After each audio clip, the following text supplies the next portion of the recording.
Tonight's discussion is an interesting one, and the focus is going to be on the production of medical cannabis strictly for export. We're going to be looking at the legal as well as medical perspectives of it. Of course, as many of you know, this came from last week Monday's cabinet decision to cultivate, process and export cannabis as a therapeutic crop for medical purposes. We also want to understand how this crop, this plant, cannabis is used on the global medical stage, and with us we have guests who are going to explain that. And I'll start by introducing our guests with us. We have Dr. Gaston Nyirigira, who is a consultant anesthesiologist as well as a pain management specialist. Dr. Gaston, great to have you on the square. Thank you, Square. Great. We also have with us, it's not his first time on the square, to help us understand the legal aspect of growing this crop in Rwanda. We have Moise Nkundabarashi, who is a partner at Trust Law Chambers. Mayor Moise, great to have you on the square once again. Thank you. Thank you for having me. Great. My name is Dana Pisi, host of The Square. As always, I'm joined by The Square's resident panelists. Charles Haber, great to have you on the show as always. Same here, Dana. How are you? Good. We also have with us Brenna Namata. Great to have you on the show, as always, Brenna. Thank you, Dana. I love your outfit and your hair today. And Charles, your shirt. So great. Before we kick off, we always covered works. The whole public transport noise that people have been making, fares have been hiked, and not too many people are happy about it, especially people who use public transport. I labored to try and follow it as much as possible and understand where it was coming from and why people were very upset. And I actually found out that RURA and the transport companies had a very, very good and valid reasons.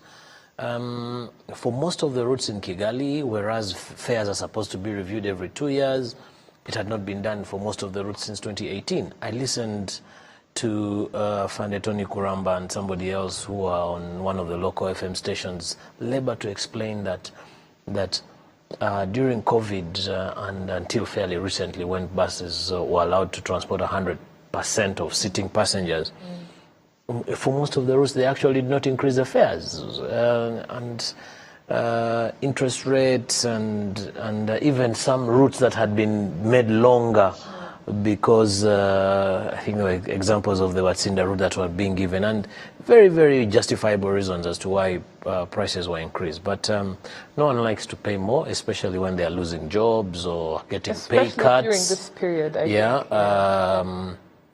Was the timing right? Definitely not.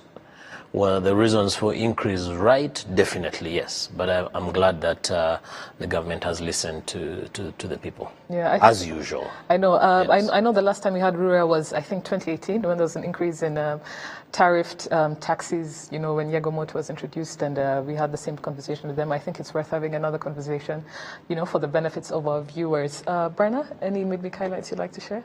I have a different view to what he just said. I also have a different view, but in the interest of time, you're the one with the midweek highlights. First of all, I wouldn't call it noise. I think there are legitimate concerns around the price hike. But I feel that we still have a big communication problem.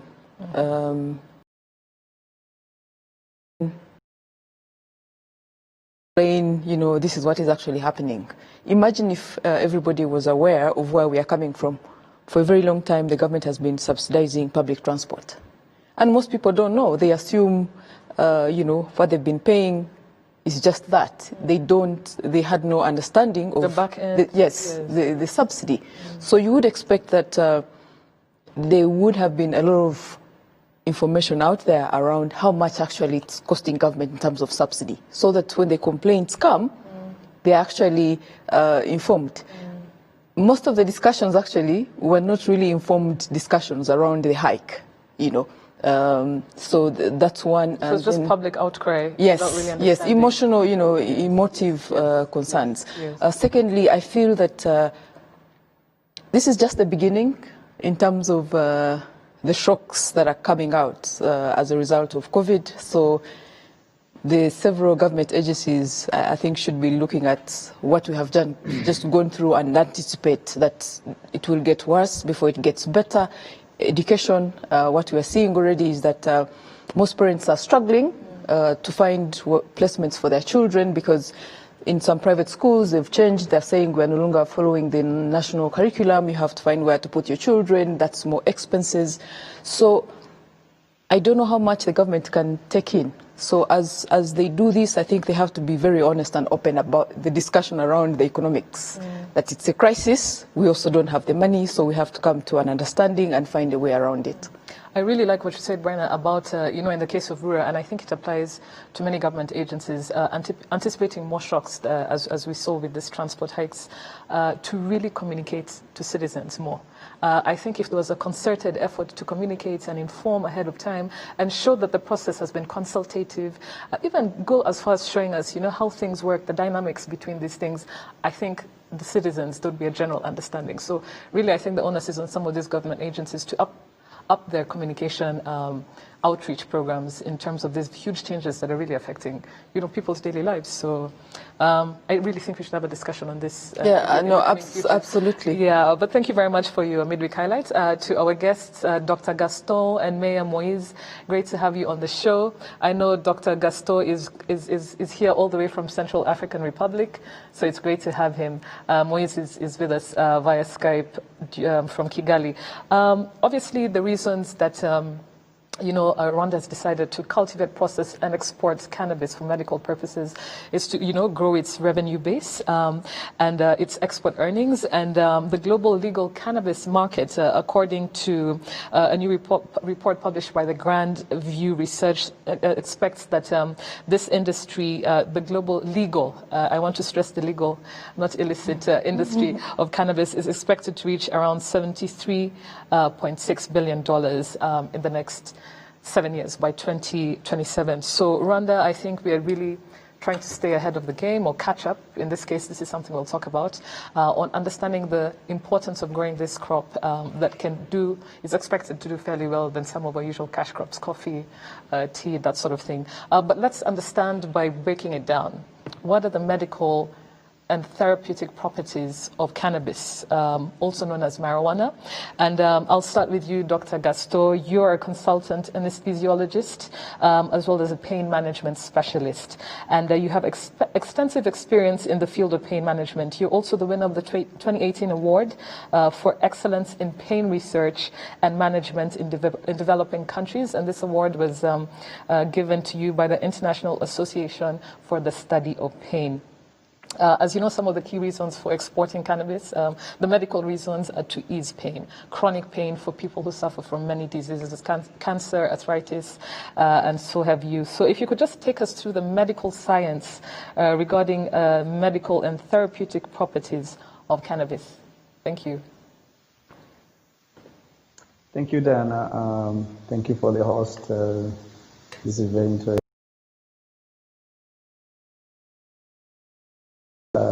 To the topic and say a little bit about cannabis. So cannabis itself has been used as analgesics for centuries. So like some places like China, it's been used as a surgical anesthesia. They are just giving cannabis and they operate on patients. That was a long time ago.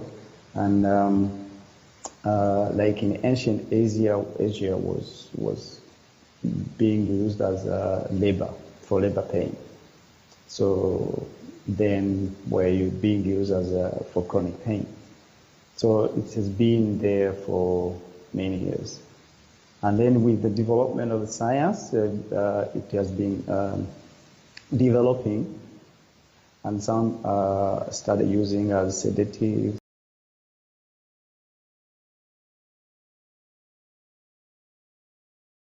Hypnotics, like anesthesia.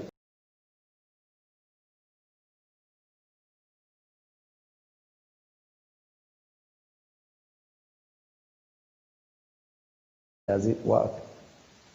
So the so-called endocannabinoid, cannabis or endocannabinoid, that is endogenous, it's within our body. that deals with pain. It's a defense system for pain and the immune system. So the system is already there, but the cannabis comes to activate it with two main components of it, which is called THC and CBD. I will not go into details of that, of course. And so this THC and CBD, they go to activate that system.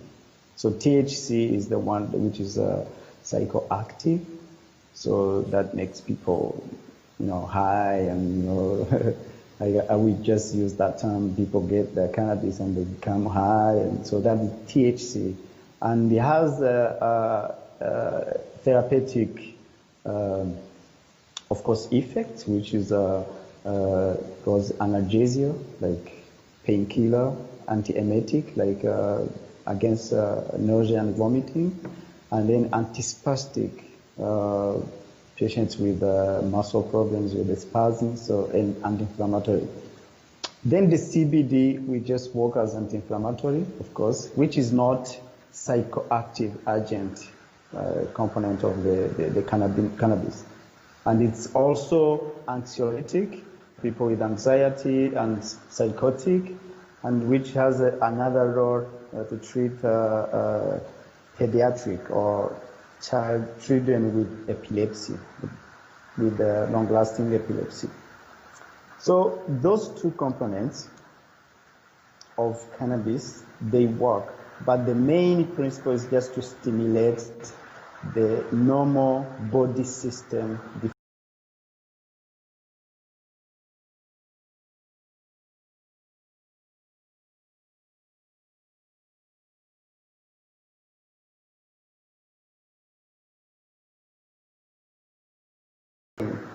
Or neuropathic pain that where the nerves are involved.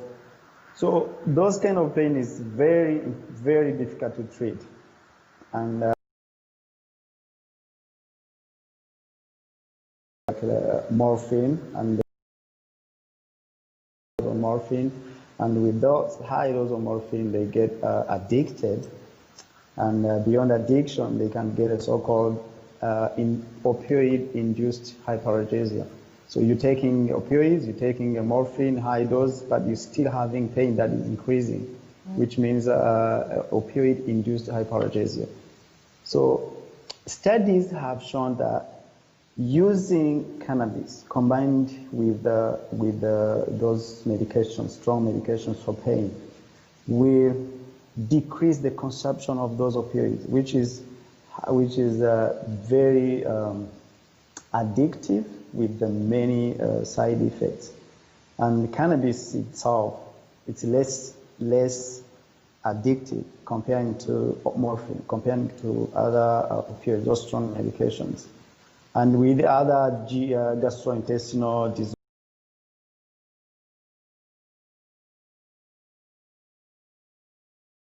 more beneficial than having opioids. And the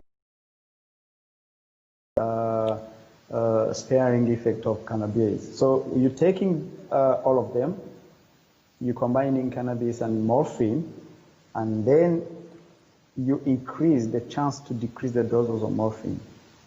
And then the effect, the synergic effect, the combination effect, the therapeutic effect will be more efficient than having morphine alone. So those are the studies, and have been shown that it helps for chronic pain or for cancer pain, and works also by increasing the appetite, increasing the quality of sleep, because those patients with chronic pain, they don't sleep, they don't have appetite, and with those complications, and then it works with cannabis. So many countries, it took time to understand those concepts, and then they did clinical trials to prove that, and start with England, and went to United States of America, Canada.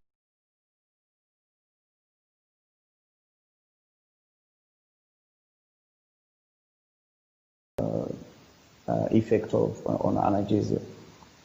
So But Thank you. even if people are using. Yeah, thank you very much, Dr. Gaston. It's amazing listening to you. I think all of us have just been nodding our heads, you know, really eye-opening, really insightful, and I really like the way you've taken us through it. Very simple, you know, from a medical perspective, and I really hope also viewers have understood the importance. I mean, listening to you, I'm just thinking this is a herb, a plant, a crop that's been so politicized, but it has incredible, it's the future, you know, when it comes to maybe dealing with the opioid crisis that's attacking lots of parts of the way in which to deal with chronic pain management. So thank you very much. We'll definitely come back to you. I just want to hear very quickly from Charles and Berna to just give some feedback on what you've said before we got to Mayor Moise. Charles, is there something you'd like to add? I've been predominantly learning. I've learned quite a bit of it. You know, it's very easy for you to just think that you take cannabis, you get high, and then that's it. On a lighter note, I think when you was explaining how either women who are going through labor or patients who are in the surgical wards, they are administered with cannabis so that they don't feel the pain. I mean, on a lighter note, I think they're too high to feel pain.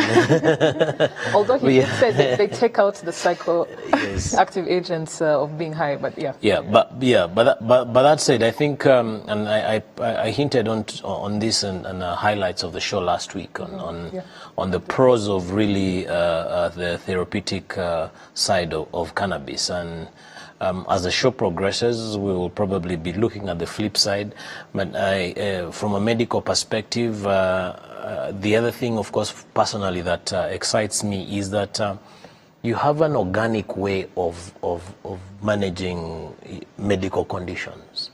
When, yes, the cannabis is going to go through the whole scientific process of being prepared to a drug that can be in tablet form or however it shall be given to its patients. But by virtue of the fact that you know the origin is an organic plant, I think it is fulfilling in its Absolutely. right. Yeah. Absolutely. Rana, would you like to add to what the good doctor has just shared with us? The good doctor has a lot of science. I know. I can't challenge. I can't challenge But just science. maybe to comment on what he said. First of all, I feel like we shouldn't think that Rwanda is inventing something. It's actually coming very late, especially on the continent. If you look at the trend, which is why I was saying.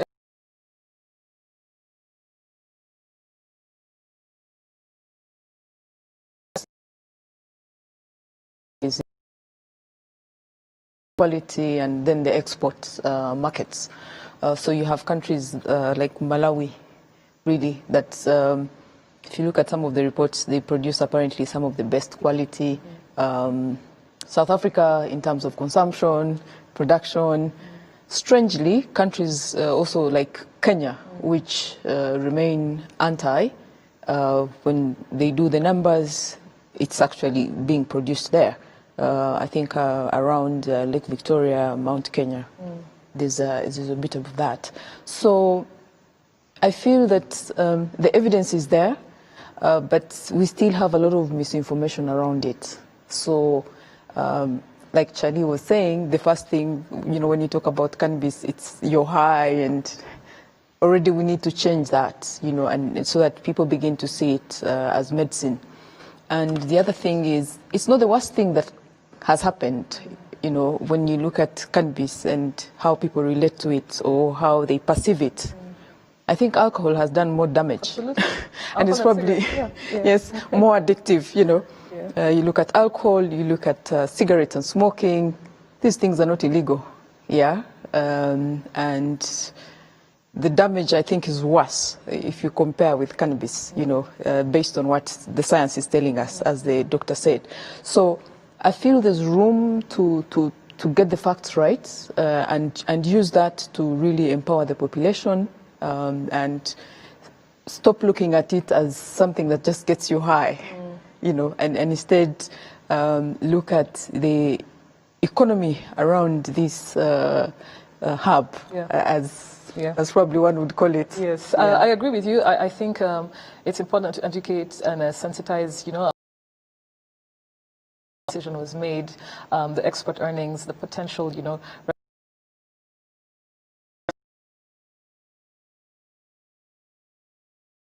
and to a large degree, the misuse and abuse of it and how it affects our youth is still a huge issue, not only for Rwanda, but many countries across the world. But I think it's a fine balance understanding that and dealing with that, and also understanding how we can benefit as a country in terms of producing this for medical reasons. Very quickly, because we have lots of social media coming in, I would like us to go to the legal perspective of things. So obviously, Rwanda is producing this crop, cultivating it, and exporting it for medical purposes. But the production and sale of cannabis in Rwanda is illegal. It is prohibited. And if you're talking about medical reasons, doctors are banned from prescribing it as a medicine. And doing so could land them in jail for 2 years and rack up a fine of about 3 million Rwandan francs under Article 266 of the Penal Code. So as a lawyer, Moise, what is your legal perspective on whether government's decision, requires an amendment or revision or reform of the penal code in terms of also, as well as public sensitization? Just to clear any confusion that currently is there, just take us through the legal landscape of the decision, behind the decision to grow cannabis for medical exports from Rwanda. Okay, thank you, Diana. First of all, I have to also acknowledge as the panelist that I'm learning something new in terms of the good side of cannabis. Reason being that we've been having and we've been have to deal with the issues that cannabis causes when it's very dangerous for the society of ours. If some of us have had the opportunity to visit like the centers like Iwawa, then you would understand how serious it is. However, I still think this is a very important development that needs to be discussed and taken care of in terms of the legalization and the amendment of our laws. So in terms of legal landscape, if you look at the section 6 of the law number 68/2018 of 30th August 2018, determining offenses and penalties in general, it provides for the use of narcotic drugs and psychopathic substance and other prohibited products. So this section is composed of 4 articles and deals with the use of this kind of products that are prohibited by this law that I've just mentioned. These products are prohibited in terms of use and production. But specifically here, we'll be talking about production, which is the one that has to do with the cabinet decision that was recently published in media. So when you look at the Article 263, in its paragraph 2, you will see that any person who unlawfully produces, transforms, transports, stores, or gives to another, or who sells narcotic drugs and psychotropic substance commit an offense. So here I have some medical terms that I'm not familiar with. That's the reason why even the pronunciation is not going to be very easy for me. But then, it's clear that even though there is a cabinet decision allowing the production of cannabis for medical purposes, it's still an offense under Rwandan law for those who might think that they can use it because of this decision of the cabinet that was recently issued. So here we only have to deal with the issue of medical and the production that will be done in Rwanda will be used for export purposes only. Maybe to touch a little bit on the penalties, the provisions that I mentioned above provides that when you've used these products or when you're transporting them or selling them on the Rwandan market, the range of the penalty that you are supposed to undergo if you're condemned that you've committed such an offense, the range is between 1 year and life imprisonment. So this is a very serious offense that people need to understand, that even though there is a lot to worry about given the decision of producing it for medical and export purposes, but then there is also another aspect, and the bad side of it is that people should understand that this is not allowed to be used for other purposes other than export and for medical and pharmaceutical researches.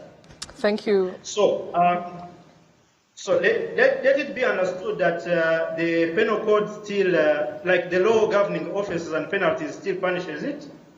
And there is also a ministerial order that gives a list and the category of the categories of this kind of drugs. So it's clear that cannabis is one of the products that are considered to be very severe narcotic. Very severe narcotics. So that means it's in the same category with the cocaine, heroin, and opium.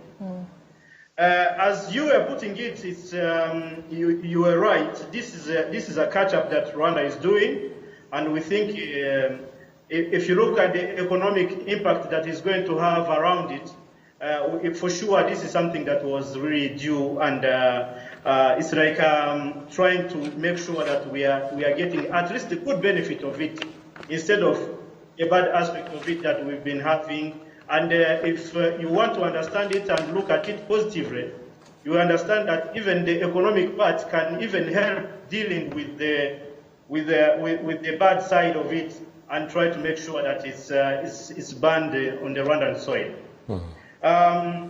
Of course, this is something that is developed, like, for instance, in Lesotho, in Kenya, in Zimbabwe, in Morocco, even in Uganda. So as Bana was putting it, even in South Africa. So quite a number of countries have taken steps to make sure that it's legal, at least for this purpose that is serving in as far as medical and pharmaceutical aspect is concerned. So I think this is a very important development. Thank you, Moise. That needs to be looked at, and going forward, people can make some other adjustment that needs to be done in as far as our laws are concerned. Absolutely. Thank you.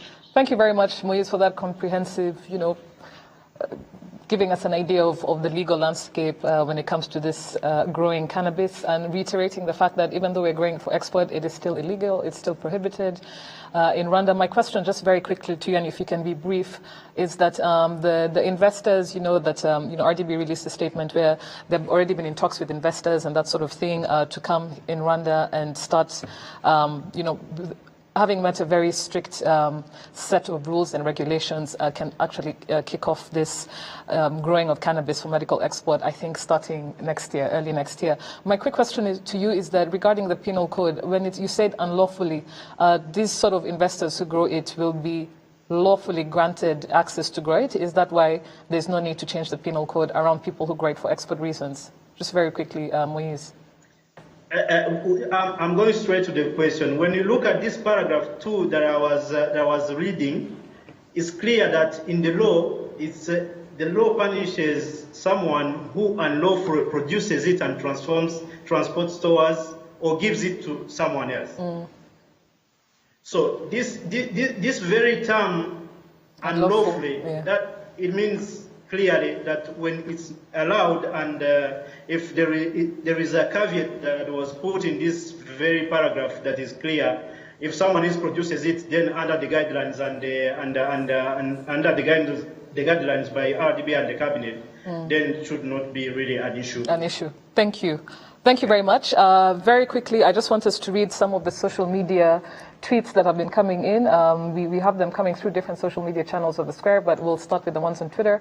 And the first tweet we have is MVHR Rhythms, who says that cannabis has become a global cash crop. Africa needs to realize this and get ahead of the market. That's the first tweet that's coming in. The second tweet that is coming in is from Hirgwa. Hirgwa, and we're going to get to your point later on. Hirgwa states that kindly tackle the issue of security and safety of communities around cannabis fields. That's definitely our next topic on tonight's agenda, looking at the security issue of growing this crop in specific places across the country. We have another tweet coming on from Romeo Ngabo, who asks, why is cannabis going to be for export only?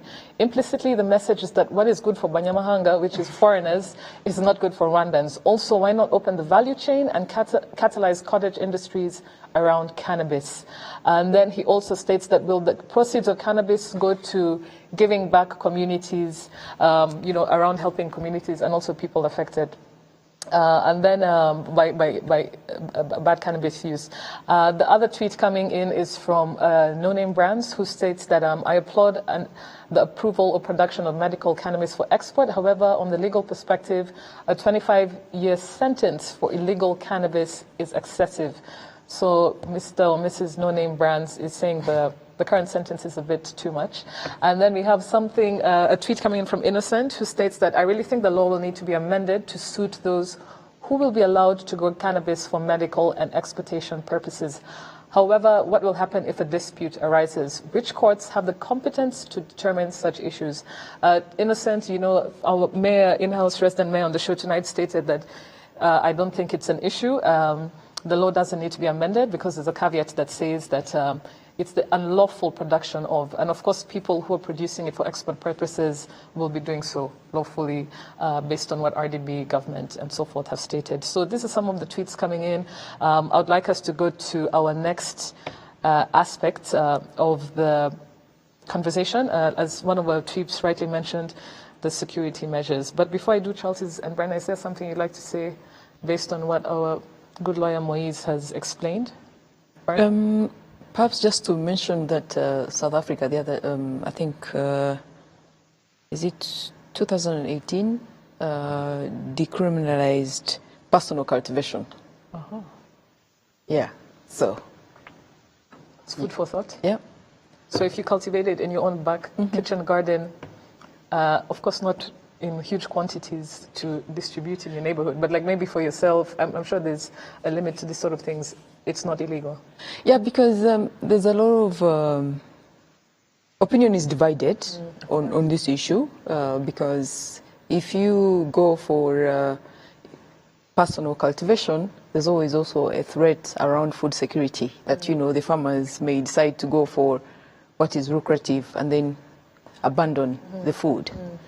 But on the other hand, there are also studies saying Africa in general has to avoid the trap of being elitist in terms of producing for export. Like we have seen before, Africa has a history of producing for exports, cotton, coffee. So now that we have a huge opportunity right now, we should be thinking again, like someone said on social media, the value chain, less of just export. Because once it takes off and you've given out licenses, it's difficult to start reversing. Absolutely. So we need to be thinking about the small farmers. Charles, very quickly. Yeah, I think Advocate Moise, I'll disagree with him a little bit on the aspect of saying that there's a caveat in there that says that in as long as it is not being done unlawfully, and his interpretation is what is lawful is the production for export. Now, I think what one needs to look at the fact that has been allowed is the production for export for medical purposes. Yes. Now, it will be very interesting to see what's going to happen in that play field, because if somebody has been convicted for the usage and probably the usage was for medical purposes, it will be a very interesting conversation. No, I just want to marry that with what Dr. Gaston was saying earlier on about around the huge benefits on a medical perspective. Does that necessarily then mean that if we decide not to have amendments of our legislation, then only foreigners are allowed to be treated by drugs grown on our fields? So where I think it's very complex. Yes, very complex. I think it's very, very simple. Our laws will need to be relooked into. In the near future. Yes. In the immediate future. In the immediate future. Yes. So let's go to the measures to prevent illicit consumption. So information from RDB is that they're looking at investors. There are very strict guidelines on how this crop is going to be grown. High security measures. Most likely, Brenna, you're shaking your head, but we'll get back to that later. And also, I think it's going to be a designated location somewhere in the country. It can be grown in different parts. So I'm thinking it's a single location where it's grown. High security, strict guidelines.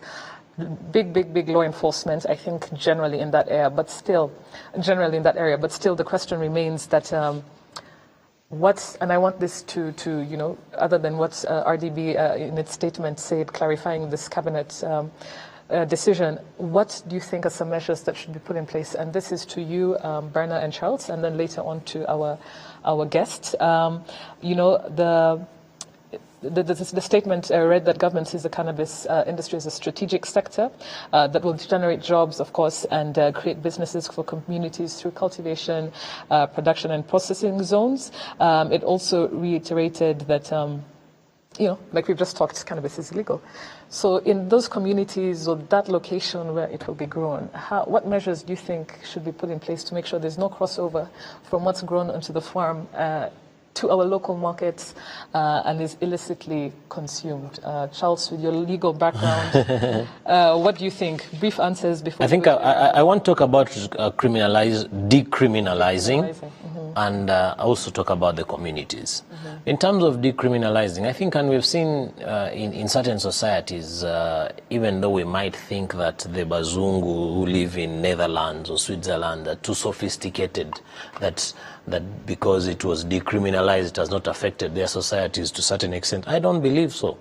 I think if we decriminalize the social usage of it and the other aspects that our law currently punishes, we'll inadvertently increase our taxes because we'll have increased consumption. We'll also inadvertently ensure that we have more responsible people. You see, and I don't want anyone to be judged on this show, but we probably know of somebody who uses without abusing. And the way the human psyche works, I don't. You don't? Well, probably you're speaking to one right now, and you didn't know, Yeah. Yeah, so you're only guilty when you're caught. But the point is, in as long as the abuse, and I'll go back to your point, Bana, you raised around cigarettes and alcohol. It is the abuse that is the problem, not necessarily the usage, and that is the same logic around this. So that needs to be addressed. Now I want to talk about the communities and give an example which I don't think is wild, but it has worked for Rwanda. Several years ago, we had a big problem of poachers. Poachers in our national parks, whether it was in Virunga or in Akagera. And these poachers were a menace to Rwanda's huge income earners. And that is tourism, whether for the gorillas or whatever, or Akagera. So, fast forward, at the time, I think RDB had not yet been set up when this initiative was brought up by Ortepende, the tourism board. They involved those poachers and said, you know what, guys, come and join us in protecting exactly. this wildlife. This wildlife, exactly. Fast forward, these poachers were put in schemes, and today one of the most attractive tourist attractions when you go up to the Virunga National Park is the ex-poachers in their cultural village showing how they used to hunt down these gorillas. But that's not enough, even from a social perspective. They've built for them schools, they are nice roads, they are nice hospitals, so they are fully benefiting from the proceeds of what they were fighting. The same thing that should be done in these areas. So if I'm to just assume that it will be grown in Gishwati or in Nyagatare or in Nyungwe, wherever that area will be, it will be foolhardy that the people who live around there do not benefit from the wealth that their area is generating. I can only hope that the implementing government agencies make that a prerequisite to the investors that are being identified to start growing this crop next year. Brenna? You know, it's not as easy as it sounds. When you see the directives coming out and this is what you're going to do, the reality is a bit different, we have to be honest, because when it comes to these things, again, looking at the experience of investors, you almost have cartels that run these value chains. And trust me, they dictate what they want to do. When they come, they tell you, okay, I'll give you maybe $1 billion, and this is what I want.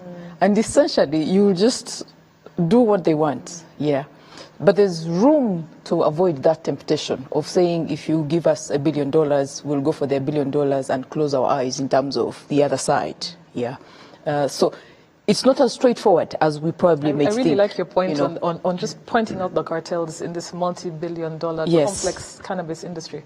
So there are cartels, that's number one. Number two, we know that the illegal import is already, on the black market is already there and it's thriving. It's doing very well. Even when we, Tanzania, our neighbor, is among the leading producers. We have a lot of it coming in. So either we focus on the opportunity and try to get it right, or we focus on why it cannot happen.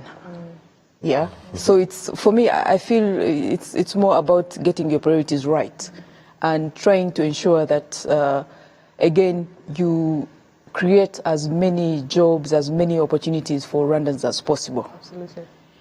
Quite often we like to say that export, you'll fetch maybe foreign exchange. That's right, that's true. But again, COVID, what we are learning from COVID is you can't heavily rely on the world around you as such. 1 minute with COVID, almost life came to a halt, because the imports were not coming in. We couldn't even manufacture some of the basics. You can imagine we just started PPPs just in the middle of the crisis.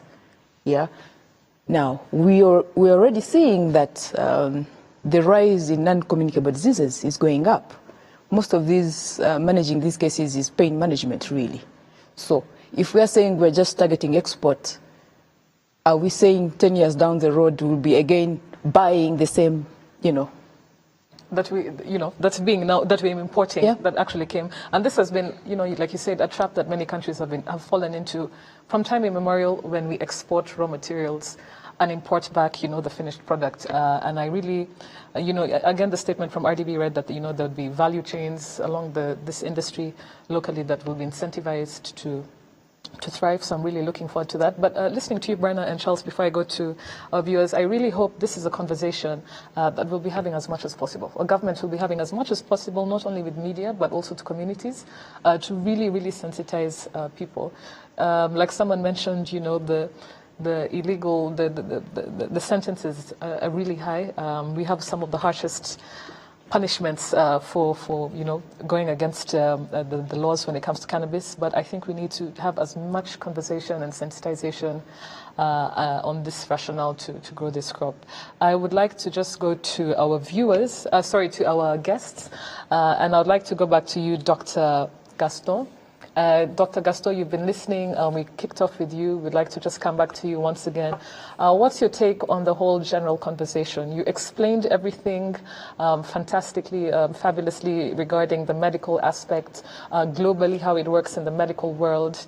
What is your take on this, especially with regards to, looking down the lane in the future? What's your opinion or what's your recommendation on this, not only being for export, but also for patients in Rwanda? We have patients who are suffering and who go through chronic pain, and it seems, in my opinion, a bit unfair that, in the next, I don't know how many years, I think we're fine-tuning this as government, this decision, but I feel like it should be also made accessible to Rwandans for pain management and medical reasons. But generally speaking, what's your take on the entire conversation so far from your perspective as a pain management specialist? Thanks again, Diana. I will just start from that statement that we have patients that just fall in that category of patients that use cannabis in Rwanda. If I start from my testimony when I was having my training in pain, I heard about the cannabis use, and they said, "So cannabis?" I was actually surprised to say, "Oh wow, cannabis." I asked my mentor, how did you come with cannabis use? Because it was really the first time I had to use cannabis in pain management. They said, "Oh, cool." So the course that I spent time with my mentors, I was asking questions. How did you start with that? It's been years. So starting from the RDB strategies to generate the additional government revenues, I agree with that, starting from producing and then processing and exporting. About the medical usage of the cannabis, as any other substance in Rwanda, we have the Rwanda FDA, Food and Drug Authority, that deals with any new substance to be used in medical field.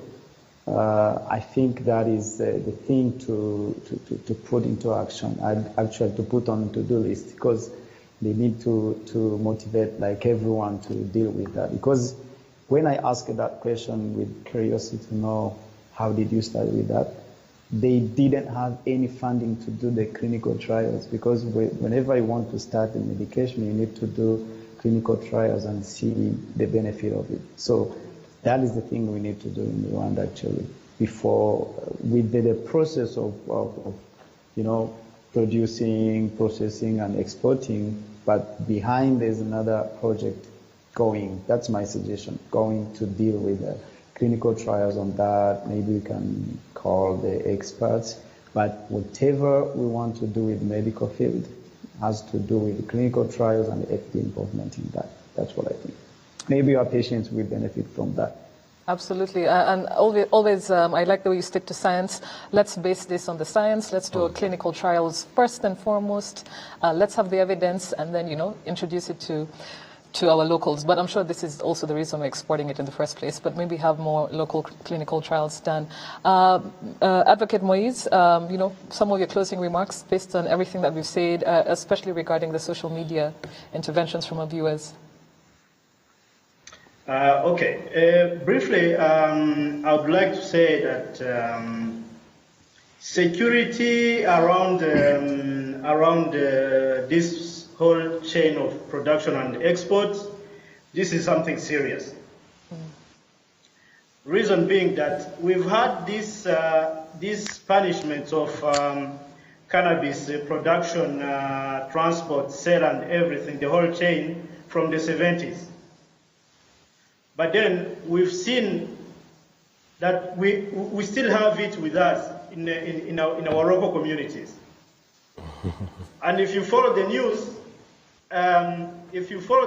it's always that we find the police intercepting someone while crossing the border, maybe having it under the jacket, somewhere even putting them under the, I don't know, all sorts of smuggling. So that means it has to be looked into and take serious measures But I also think that our organs, including the police, they are aware of this, since they are the ones that have been also dealing with quite a number of these issues. Something to do with value chain. I followed the CEO of RDB, and she did touch on that, and we are at the starting point, at least at allowing the production and export. Maybe, who knows, there might be also some other interests going forward, and people should look at it as an opportunity for the moment. Sentences on the illegal use. This is something that we did discuss in the previous discussion that we had on the square. There are serious punishment for whoever is going to be involved in this kind of business. Illegally, here it has to be emphasized that whoever is going to be involved in this while consuming it, distributing it, selling it, so they should, the viewers should understand that the range that we've mentioned is between 1 year and life. Okay. So let it be clear that people need to understand that clearly. Unfortunately, we've run out of time. I'll have to stop you, but thank you for trying to answer all the tweets that have been coming through. Your last statement is really, it makes you really think, between 1 year and life. So people should not think. There's something I just wanted to mention. Yes.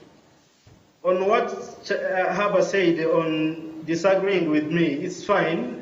Lawyers, in as far as interpretation is concerned, never agree. But then I wanted just to remind that this is something we learned at the uni, that criminal law are of strict interpretation. So if it's mentioned that someone produces unlawfully, that means if on the other side you have also to think parallelly and follow that when it's legal, then the production shouldn't be a problem. But then I'm also even assured that our Attorney General and the Law Reform Commission they are very dynamic institutions. I would not be surprised if tomorrow, after tomorrow, we have an amendment of this. Absolutely. Thank you very much.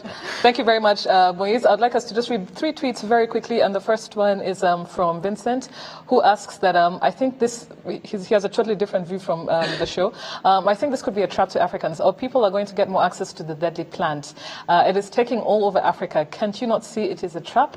It will spoil us like in some South American countries. So clearly you understand how the sensitization of the benefits of this crop are really important for medical purposes. We have another tweet coming in from No Name Brands, who states that RDB Rwanda exporting cannabis for medical purposes benefits more the places importing it than it is going to benefit Rwanda. Africa has been exporting raw materials to the West, and we buy back manufactured goods. Why do we keep shooting ourselves in the foot? Very many tweets coming in. But please, for sure, keep the conversation going.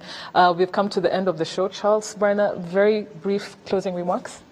And I'll start with you, Charles. I said this last week, I'll repeat it again today. I'm very optimistic about the benefits of it.